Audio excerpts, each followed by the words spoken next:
Je vous donne un peu de contexte que les équipes d'Eni m'ont donné. Donc contexte énergétique particulier, on le sait tous, marqué par la crise ukrainienne. Et donc, chez Eni France, on constate que le volume de clients en impayés a fortement augmenté. Donc, on va voir comment l'utilisation de l'intelligence artificielle a été bénéfique pour prédire les clients qui tomberaient en impayés, mais aussi pour proposer des facilités de paiement à ceux qui étaient déjà en impayés. Et donc, pour ce partage d'expérience, je propose d'accueillir Catherine Achouche, directrice des opérations clients, et Khalifa Sankara, responsable business intelligence de chez Eni France, tous les deux. Je vous en prie.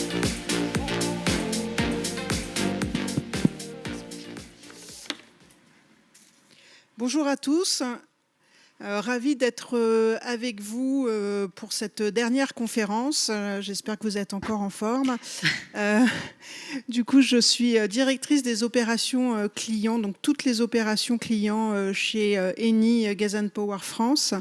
Et donc, je suis ravie d'être au salon de la data, de la big data, puisque la data est réellement un accélérateur, est un point extrêmement important qui nous permet au quotidien d'améliorer notre performance et d'innover.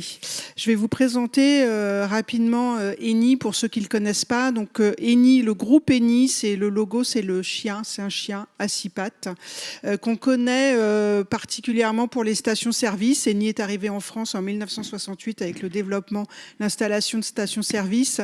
On a la prise de participation dans le groupe Altergaz en 2007 qui a permis de lancer la commercialisation du gaz. En 2012, Eni a commencé à commercialiser en son nom propre et en 2017 a lancé sa première offre électricité sur le marché français. Depuis 2021, on a pris de la participation dans le groupe, dans le bureau d'études Enera, puisqu'on a un vrai virage autour de la transition énergétique et de l'accompagnement de nos clients dans tout ce qui va être transition énergétique. Donc, vous l'avez vu, on a fait à la fois du gaz, de l'électricité et des solutions d'énergétique. Ce qui est important chez Eni aussi, c'est de toujours s'engager dans la transition énergétique, que ce soit pour le groupe Eni qu'on connaît mieux au niveau des hydrocarbures. Et donc, c'est un vrai challenge d'aller dans la transition énergétique sur ce côté-là. C'est l'engagement de notre patron, justement, d'atteindre la neutralité carbone en 2050. Et nous, à notre échelle, en France, en tant que fournisseur de gaz et d'électricité, ça passe évidemment par de l'électricité verte, du gaz propre, donc, et de la reforestation, de la compensation carbone et des garanties d'origine. Tout ça, bien sûr, nos valeurs, c'est à la fois l'innovation. On est le premier fournisseur en France à avoir lancé une offre fixe, et notamment une offre fixe révisable à la baisse. Du coup, ça a été aussi extrêmement important pour nos clients dans le contexte de la crise, de protéger les prix par des prix fixes, ce qui n'a pas toujours été le cas sur des offres indexées ou sur des offres de marché. On cherche aussi beaucoup d'améliorations autour de produits énergétiques. On se lance dans le photovoltaïque, dans tout ce qui peut nous amener au développement durable. On travaille beaucoup sur la proximité vers nos clients, pour proximité notamment de commercialisation, mais aussi de tout ce qui va être relation client. Et enfin, l'environnement, donc l'environnement à la fois pour nos clients, mais aussi pour nous, à travers des actions au quotidien de nos collaborateurs. Au sein de la direction des opérations clients que je représente, bien sûr, on a notre ADN autour de l'engagement de nos clients, de nos conseillers et de nos collaborateurs, des valeurs, des enjeux autour de la création de valeur, de la professionnalisation et de la digitalisation. Et pour ce faire, on a une organisation qui est composé, qui est un mixte entre des activités très opérationnelles, du métier, puisqu'on fait de la relation client, on pilote des activités, on pilote des partenaires, mais aussi des fonctions support et notamment la business intelligence, parce qu'on a besoin de la data pour nous aider à mesurer notre performance, à mesurer nos résultats, à trouver des moyens de nous améliorer et de mieux satisfaire nos clients. Le fondement de la relation client, c'est l'alliance de l'intelligence émotionnelle et de l'intelligence artificielle. On a besoin des deux, et nous, on a besoin des deux pour pouvoir aller vers une plus grande satisfaction client et une meilleure efficacité. Et c'est pour ça qu'on travaille sur des modèles qui vont nous apporter toujours plus de valeur. Je vais passer la parole à Khalifa qui va vous les détailler, en tout cas vous donner des exemples de ce qu'on fait. Merci Catherine. Donc bonjour à tous. Donc il faut commencer évidemment par rappeler le contexte dans lequel ces études ont été menées. Donc je disais, important de rappeler le contexte dans lequel les études ont été menées. Le premier élément, c'est l'actualité. Donc ces derniers mois ont été marqués, vous l'avez tous suivi, par la mise en lumière de solutions comme ChatGPT, comme Midjourney. Ces solutions qui ont finalement permis de vulgariser le message sur l'intelligence artificielle. Donc, quand il a été question justement de se rapprocher des métiers, de les parler de modèles d'intelligence artificielle, la plupart savaient déjà de quoi on parlait. Donc, ça, c'est le premier point. Le deuxième élément de contexte, c'est la cohérence. La cohérence, comme l'a rappelé Catherine en introduction, nous dépendons du groupe italien Eni, au sein duquel l'intelligence artificielle est aujourd'hui une réalité concrète. À titre d'exemple, nous avons aujourd'hui chez Eni, pour une entreprise privée, le support ordinateur le plus puissant au monde. Donc le HPC5 qui permet de faire 52 millions de milliards d'opérations par seconde. Il y a aussi énormément de solutions d'intelligence artificielle qui existent et qui font leur preuve au quotidien. Et l'autre élément par rapport à cette cohérence, c'est finalement la compréhension des acteurs. Donc aujourd'hui, quand il s'agit justement de parler avec nos partenaires, nos collègues en Italie, ils savent évidemment de quoi on parle quand on parle d'intelligence artificielle. Le troisième élément, et pour moi clairement le plus important, c'est que ces études ont été menées pour répondre à des besoins. Alors, au sein de la direction des opérations clients, notre mission, c'est évidemment de tout le temps anticiper sur la vie du client. On a évidemment cette nécessité de travailler à personnaliser la relation avec nos clients. Chaque client que nous avons est un client différent, avec une histoire, une vie, un parcours. Et donc, nous devons justement d'adapter nos réponses à chaque client. Alors, une fois que le contexte a été présenté, avant de vous dévoiler les méthodes qui ont été utilisées dans le cadre de ces études, donc on en a deux, une étude sur le prédictif échu et une étude sur le prédictif plan d'apurement. Alors, il faut rappeler le contexte dans lequel s'est mené ces études. Donc, ça se mène au sein du département recouvrement, qui se trouve finalement en bout de chaîne des opérations clients. Donc, avant le recouvrement, nous avons le service client, la facturation et ensuite le recouvrement. Et donc, ce qui a été mené finalement répond de façon transverse aux besoins des trois services que j'ai cités. Alors, le premier modèle qui a été mis en place, donc le prédictif sur l'échu des clients, derrière ce modèle, il faut expliquer qu'il y a 4 modèles qui tournent. Chez Eni, nous sommes aussi bien engagés sur la partie B2B que B2C. Et donc, les modèles qui ont été menés sont sur la partie B2C, mais nous avons le gaz et l'électricité que nous commercialisons. Et pour les deux, évidemment, les méthodes ne seront pas les mêmes. Alors, déjà, pourquoi l'échu des clients? Alors, Catherine l'a rappelé en introduction, on connaît tous le contexte énergétique qui est difficile pour nos clients. On a une réglementation ici en France qui protège les clients, c'est une bonne chose.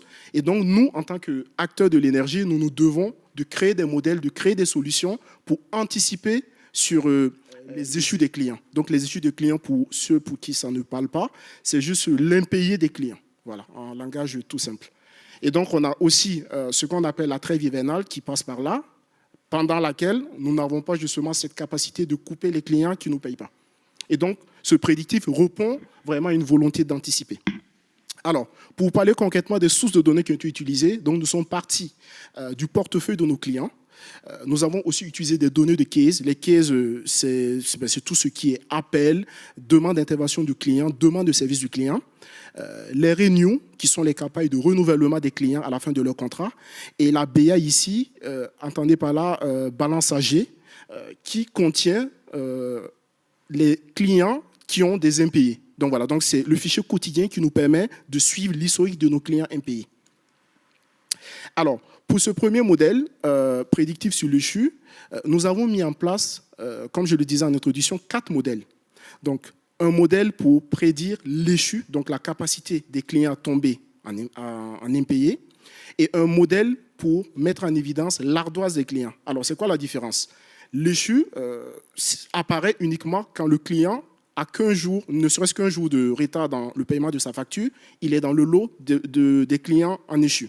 L'ardoise, par contre, arrive à la fin de l'année. Donc, au 31 décembre, on regarde quels sont les clients qui initialement étaient en échu qui restent en impayés à la fin de l'année. Donc, c'est deux éléments qui sont très importants et qui permettent finalement de corriger ce qu'on va appeler l'effet bout de table. Hein. Pour ceux, par exemple, qui choisissent de payer par chèque, quand vous recevez votre facture, il se peut, par l'oubli, par exemple, de ne pas payer votre facture. Et donc, il est important ici de faire, du coup, la différence entre échu et ardoise. Et donc, pour cette première étude, nous avons utilisé plusieurs méthodes de sélection de variables, donc que vous voyez là à l'écran, 3. Et pourquoi autant de méthodes de sélection de variables? Tout simplement parce que chez Eni, nous avons un environnement de données qui est hyper complexe, hyper grand, et donc un seul modèle de sélection n'aurait pas pu sélectionner les variables les plus pertinentes. Et en utilisant ces 3 méthodes de sélection de variables, on arrive à sélectionner 13 variables pour lesquelles la pertinence a été clairement établie. Et donc, je vous donne des exemples de variables sélectionnées, tout ce qui tourne autour du contrat, donc la date de début du contrat, le type de contrat, les informations qui vont tourner autour de la facturation des clients, le cycle de facturation, le mode de paiement, le mode d'envoi, sont des éléments qui ont été sélectionnés dans le cadre de cette première étude. Et pour la partie modélisation, 3 modélisations ont été utilisées. Le premier, le boost, a permis de travailler sur l'échu, le prédictif échu des clients sur le périmètre gaz. Le deuxième modèle, le classifieur, a permis de travailler sur le prédictif échu sur la partie électricité. Et le dernier modèle, le Random Forest, a permis de travailler sur l'ardoise, la mise en évidence de l'ardoise pour la partie électricité et gaz. Deuxième étude que nous avons menée, c'est le prédictif sur le plan d'appurement. Alors, pour vulgariser le plan d'appurement, c'est tout simplement une facilité de paiement donnée à nos clients qui sont en échu, donc qui sont en impayés, pour pouvoir régler leurs impayés. Alors, pour cette étude, les sources qui ont été utilisées, le portefeuille et des données d'historique sur le plan d'appurement. En termes de méthode utilisée, donc contrairement à la première étude qui finalement donnait du binaire, donc client en échu ou pas en échu, client qui laisse une ardoise ou pas d'ardoise, dans le cas de l'étude sur les plans d'appurement, une régression a été utilisée car c'était la méthode qui offrait le plus de bons résultats. En termes de sélection de variables, on repart quasiment avec la même liste, à la seule différence qu'on rajoute, on remplace l'élastique par l'ACP qui, dans ce cadre, était beaucoup plus pertinent. 9 variables ont été sélectionnées. Donc, quelques exemples de variables. Hein. On a la facture moyenne du client, combien le client paye de façon moyenne, on va dire. Les informations sur le mode d'envoi, toujours important. Des informations sur la durée restante du contrat du client. Parce que quand on parle de plan d'appurement, pour rappel, donc je disais, c'est pour donner des facilités de paiement à nos clients. Donc évidemment, il est important de savoir quand est-ce que le client a fini son contrat avec nous. En termes de modélisation, plusieurs modèles ont été utilisés, mais le modèle le plus performant, c'est le réseau de neurones avec Keras, qui a offert les meilleurs résultats. Et justement, on parle des résultats. Qu'est-ce que nous avons obtenu? Sur le prédictif échu, nous obtenons des scores très intéressants, qui tournent autour de 80%. Et du coup, pour mettre ça en évidence, c'est-à-dire, une fois que l'étude est faite, comment on fait pour que nos métiers, donc nos agents de recouvrement, puissent utiliser le modèle au quotidien. Nous avons mis en place 2 choses. La première chose, c'est un reporting sur tableau. Nous sommes sur tableau chez Eni, qui permet, à partir d'un numéro de partenaire, donc un numéro de client, de donner 2 informations. Est-ce que ce client va tomber en échu?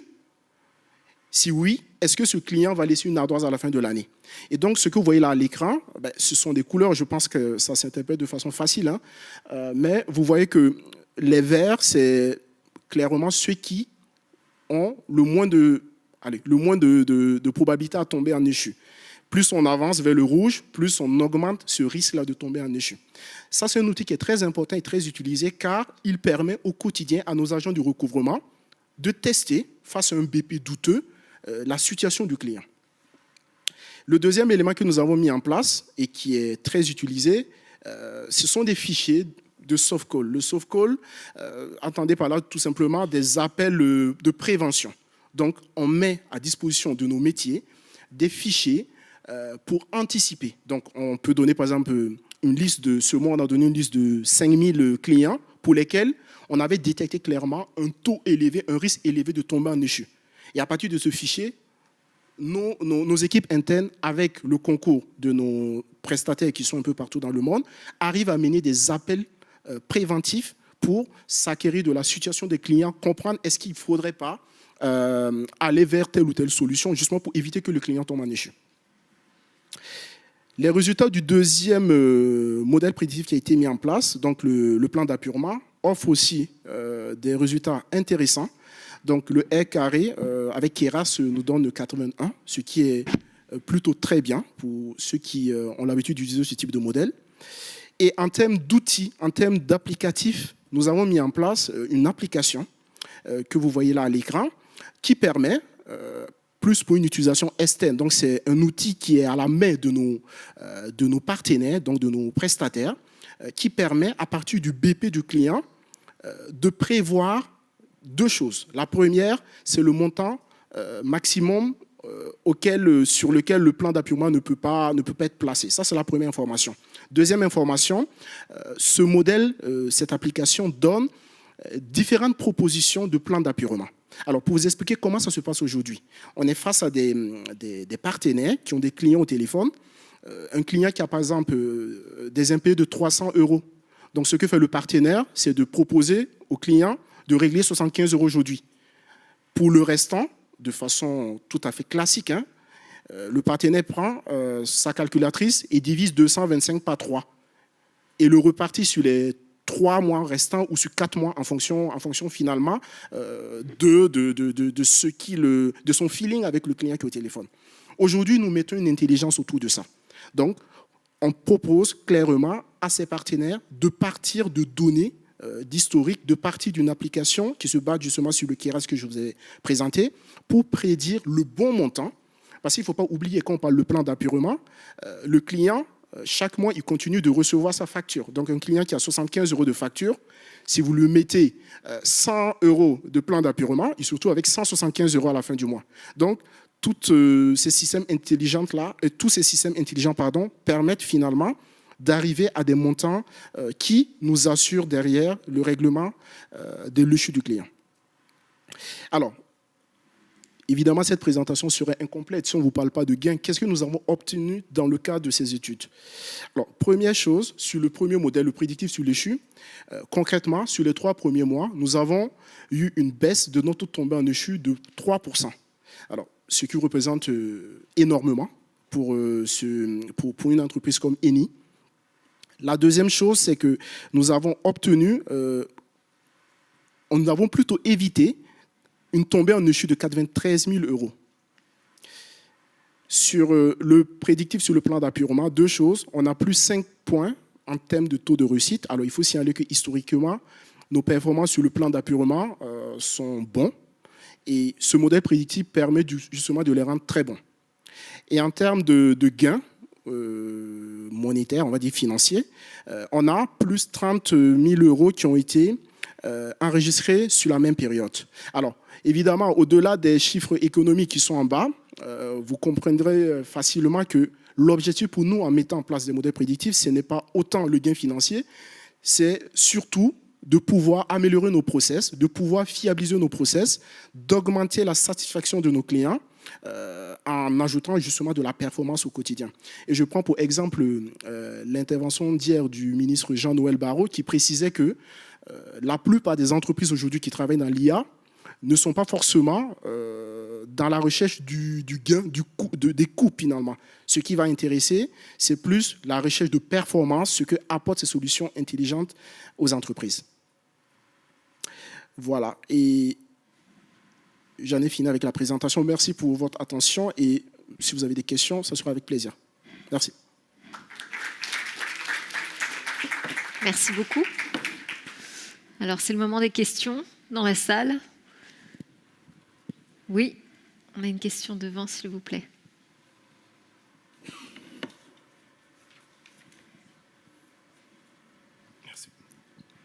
Merci beaucoup pour la présentation. C'était très intéressant. J'avais 2 petites questions. La première, c'est au niveau des variables. Donc, juste pour savoir si j'ai bien compris, on est d'accord que vous avez pris seulement des caractéristiques que vous partagez un petit peu avec vos clients, entre guillemets, tout ce qui est durée de contrat, mode de paiement, mais il n'y avait pas de données centrées sur le client lui-même. Enfin, je vais dire n'importe quoi, mais que ce soit la taille de l'entreprise ou son scoring ou des choses comme ça. Donc, à ce niveau-là, il n'y avait pas ça. Alors, merci pour la question, elle est intéressante. Alors, donc, je l'ai précisé dans la présentation, nous avons travaillé sur le périmètre B2C. Donc, face à des particuliers, donc la notion d'entreprise ne s'impose pas. Et ensuite, en termes de choix de variables, les variables tournaient sur le contrat du client, donc les informations sur la durée, sur le type de contrat, des informations aussi sur la facture du client. Donc, que le client soit en échéancier ou en bimenstruel, évidemment, le modèle ne l'interprète pas de la même façon. Et donc, c'est vraiment des informations qui tournent autour du client et qui sont même centrées sur le client. Ok, très bien, merci. Et la deuxième question, c'était juste au niveau de, justement, un client qui tombe en échu. Est-ce que ça influence votre programme? Est-ce que c'est quelque chose qu'on va rajouter au niveau de l'historique pour augmenter peut-être les probabilités qu'il soit à nouveau un échu ou non? Est-ce que c'est une influence ou pas du tout? Alors, donc, cette question aussi m'amène à préciser un élément qui n'a pas été avancé dans la présentation, c'est que le modèle, on l'actualise chaque 2 mois. Pourquoi? Parce que dans le domaine de l'énergie, évidemment, ça va extrêmement vite. Et un modèle qui n'est pas actualisé a plus de risques de ne plus répondre aux besoins. Merci. Oui, il y a une question encore, mais au fond de la salle, plutôt sur la droite.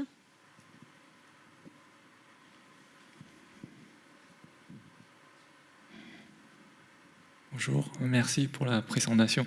J'ai aussi des questions sur les sources de données que vous avez sélectionnées. Donc, j'ai remarqué qu'il y a quand même des portefeuilles et les contrats. Ça, c'est des données qu'on a déjà quand on ouvre le compte, on va dire. Et j'ai remarqué aussi qu'il y a des données qui sont vraiment après de l'historique, des factures éventuellement. Et ça, comment vous gérez ça dans le modèle? Imagine que vous donnez une taux de probabilité soit à l'ouverture de compte ou alors que dans 5 mois, ça sera un peu différent parce qu'avec les données de l'historique qui revient, ça ne va pas impacter un peu les résultats. C'est un peu ça ma question. En fait. Merci. Oui, en effet les variables qui ont été finalement retenues par le modèle par rapport à leur pertinence sont, par rapport aussi à la question du monsieur précédent, se tournent beaucoup autour du client. Effectivement, je suis d'accord avec vous, après l'activation. Mais comme je l'expliquais en introduction, le recouvrement, finalement, c'est le service en bout de chaîne des opérations clients. Et donc, pour pouvoir prédire un client qui va présenter des impayés ou qui va laisser une ardoise à la fin de l'année, on est obligé de repartir des informations contractuelles. C'est ces informations finalement qui permettent de catégoriser, de loger nos clients dans des niches et de comprendre et de prédire quand est-ce ces derniers peuvent tomber en échec ou pas. Et donc, pour moi, c'est une suite logique. Hein, le fait d'utiliser les informations contractuelles pour prédire les impayés du client. Je ne sais pas si je réponds à votre question. Oui, merci.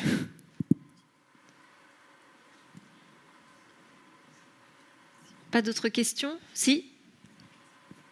De l'autre côté.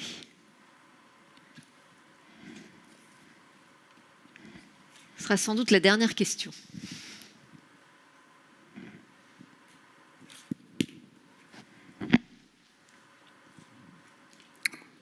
Oui, bonjour. Merci en tout cas pour cette présentation.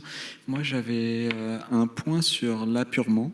Qu'est-ce qui se passe si le modèle, en fait, vous répond qu'il faut peut-être un remboursement de 10 € sur 30 mois? Alors, c'est une excellente question. Ce qui n'a pas été présenté dans ma présentation, parce qu'aussi on est limité par le temps, c'est toute la partie, on va dire, pré-traitement de la donnée. Dans l'exemple que vous dites, c'est des données que nous n'avons même pas utilisées pour le modèle. Donc, nous sommes partis, on part du postulat qu'un client qui a des impayés à hauteur de 10 € jusqu'à 25, souvent 50, je parle sous contrôle de Catherine, ils n'apparaissent pas dans nos études. Voilà. On ne va pas effectivement proposer à un client de 25 € de payer 5 € après 15 €. Quoi. Donc, non, clairement. je pense que votre question, c'était aussi de dire si jamais l'outil pouvait prévoir qu'un client paye en 10, 15, 20 mois. C'était un peu Exactement. ça. Oui, alors du coup, on a quand même quelques règles, quelques bornes. On a quelques process qui sont mis en place dans l'outil où, en effet, on n'autorise pas à aller plus de 10 ou 12 mensualités selon les cas. Voilà. Donc après, oui, ça a une limite, mais du coup, il y a un moment, de toute façon, on sait qu'après 10 ou 12 mensualités, il y a très peu de chances d'aller au bout du plan d'appurement. Donc on a mis des points de contrôle liés à nos process aussi internes. Merci beaucoup. Merci Catherine et Khalifa. Moi, j'ai juste un chiffre à partager avec vous, c'est 16 500, le nombre de visiteurs pour cette édition du salon Big Data et AI Paris, c'est un record. Donc bravo aux équipes et merci à vous pour votre attention. Les conférences, elles sont disponibles pendant 2 mois après l'événement. Voilà, vous pouvez tout retrouver en ligne. Merci, bonne fin de journée.